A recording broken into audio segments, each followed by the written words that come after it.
Herkese salam. Bugün MİQ və sertifikasiya tipli say sualının izahını sizlərlə bölüşürəm.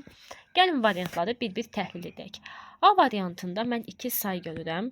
Birinci və üçüncü. Hər ikisi sırasıydı və hər ikisinin qabağında D artiklı işlənib. Burada heç bir problem yoxdur. Lakin birinci və üçüncü sərnişin ayrı-ayrılıqda 2 nəfərdir. Yəni birdən çox olduğu üçün cəmdir. İngilis dilində ismin qarşısında birdən yuxarı miqdar sayı varsa, isim cəmlənirsə, biz onu cəmləndirməliyik. Yəni ismin özünü cəmdə verməliydik. Passengers. Çünki birinci və üçüncü sərnişin deyil.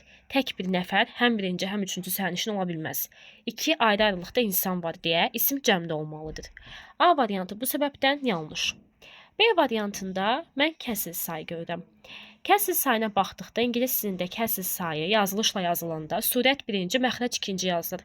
Surət birdən böyükdürsə məxrəcə S əlavə olunur. Search olmalı idi. B variantı bu səbəbdən yanlış. Çünki surət yəni 2 birdən böyükdür. C-də mən sizi quite görürəm. Quite, quite və yaxud one quite olsaydı doğru olardı. Lakin qarşısında birdən yuxarı miqdar sayı var deyə, 3 var deyə sonuna S əlavə olunmalıydı. Çünki bu zaman cəmlənir. D variantına baxırıq. Burada bizi van çaşdırmasın. Amerika çaylarının 3də biri. Gördüyünüz kimi surət 1-dir deyə məxrəc sörtdür. Yəni S-ə ehtiyac yoxdur.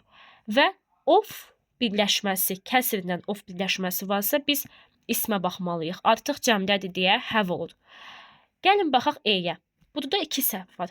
Qadının yalnız 3'ü olmaz. Qadınların 3 olar. Cəmdə women olmalı idi.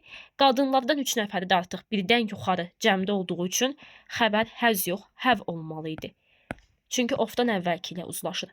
Daha çox aydın praktik izahlar üçün kanalıma abunə ola və məni izləyə bilərsiniz. Sağ olun, görüşənədək.